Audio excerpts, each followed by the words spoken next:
Please आज एक promise करो कि टेंशन कोई भी हो, सोल्यूशन है, कहीं ना कहीं उसका सोल्यूशन है।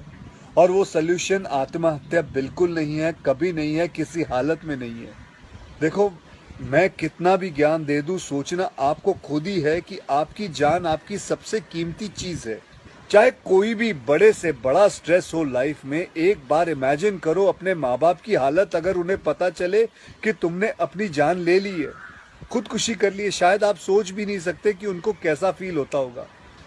एकदम डायरेक्ट बोलूं, दिल से बोलूं, मेरा पहला नेशनल अवार्ड जो मुझे आज हमारे आदरणीय राष्ट्रपति जी के हाथों से मिलेगा, मैं बता नहीं सकता कि कितनी खुशी हो रही है। आपको पता है, जिस दिन इस नेशनल अवार्ड की अनाउंसमेंट हुई थी ना, उस दिन मैं अपनी माँ से बात करते हुए अपने बचपन का एक दिन याद कर रहा था, जिस दिन एग्जाम का रिजल्ट आया था और मेरे मार्क्स बिल्कुल अच्छे नहीं थे। आप लोगों से झूठ नहीं कहूंगा, मैं उस कक्षा में फेल हो गया था। रिपोर्ट कार्ड लाते हुए मैं ये सोच रहा था कि आज घर में बड़ी कुटाई होने वाली है यार। उस दिन मेरे पिताजी ने मुझे सामने बिठाया और बड़ी शांति से कहा, देखो बेटा, तुम करना क्या चाहते हो, ये बताओ मुझे, बताओ करना क्या चाहते हो। मैंने कहा, पापा, मैं स्पोर्ट्स में मन लगता है मेरा, मैं खेल कूद करना चाहता हूँ, खिलाड़ी बनना चाहता हूँ। उन्होंने कहा, ठीक है, फिर उसमें ध्यान दो, हम सपोर्ट करेंगे, साथ में थोड़ी पढ़ाई भी करो। आप विश्वास नहीं करोगे, खेलते खेलते मैं मार्शल आर्ट करने लग गया, मैं मॉडलिंग में आ गया, एक्टिंग शुरू कर दी।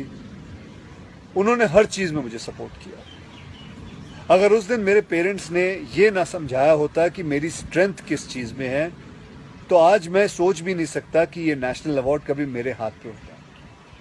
ये अपने लाइफ की कहानी मैं आपको एक वजह से सुना रहा हूँ। कुछ दिन पहले अखबार में मैंने पढ़ा था कि एक आईआईटी के स्टूडेंट्स ने फांसी लगा के आत्महत्या कर ली। स्ट्रेस में था पढ़ाई के लिए। उससे कुछ दिन पहले मुंबई में एक मैनेजमेंट स्टूडेंट ने एक 5 स्टार होटल के रूम से छलांग लगाकर अपनी जान दे दी। एग्जाम में फेल हो गया था। मैं कहीं ये भी पढ़ रहा था कि करीब 8 लाख लोग हर साल वर्ल्ड में अपनी जान खुद ले लेते हैं और उसमें तकरीबन 1.5 लाख लोग सिर्फ हिंदुस्तान से होते हैं। और यंग लोगों में आत्महत्या के सबसे बड़े कारण जो होती है वो होती है पढ़ाई या फिर रिलेशनशिप का स्ट्रेस। क्यों? तुम्हारी जान एक एग्जाम के मार्कशीट से सस्ती हो गई है? नहीं। ऐसा क्या पढ़ाई कर रहे हो? इससे तो देश के लिए सरहद पे जाके जान लगा दो दांव पे।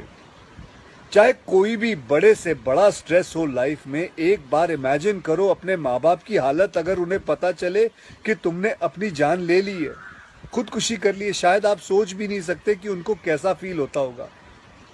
मान लिया कि आपका स्ट्रेस बहुत बड़ा है, पर इतने हल्के में मत लो अपनी लाइफ को यार।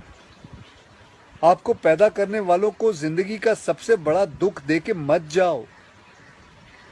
और पेरेंट्स से भी यही कहूंगा, यही पूछना चाहूंगा कि कहाँ गए वो जमाना, कहाँ गया वो जमाना जब आप लोग अपने बच्चों के साथ डिनर टेबल पे बैठ के बातें किया करते थे, पूछा करते थे कि कैसा चल रहा है, आपके दोस्त कैसे हैं, पढ़ाई कैसी चल रही है। आज आपका बच्चा आपको अपना स्ट्रेस कैसे बताएगा जब आप भी अपने फोन में आंखें गाड़ के बैठे हो और आपका बच्चा भी फेसबुक पे फ्रेंड्स ढूंढ रहा है।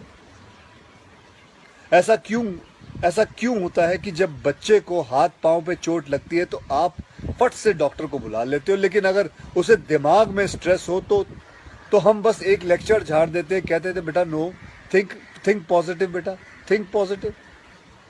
मेंटल हेल्थ के लिए भी डॉक्टर या काउंसलर से हेल्प लेना उतना ही जरूरी है जितना और किसी तकलीफ के लिए।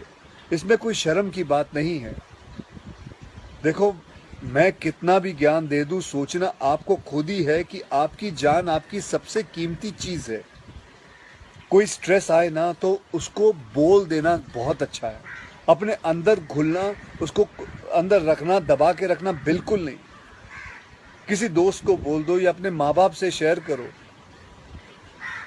मेरे एक फ्रेंड ने उस दिन व्हाट्सएप पे एक बहुत काम की बात फॉरवर्ड की थी। एक हॉस्पिटल की ओपन हार्ट सर्जरी यूनिट के बाहर एक शेर लिखा हुआ था, मैं आपसे शेयर करना चाहता हूँ। वहां लिखा हुआ था कि अगर दिल खोल लेते अपने यारों के साथ तो आज खोलना ना पड़ता औजारों के साथ।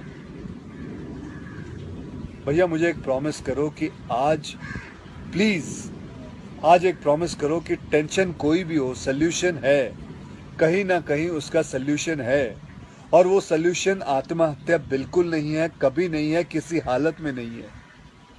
अपना ध्यान रखो।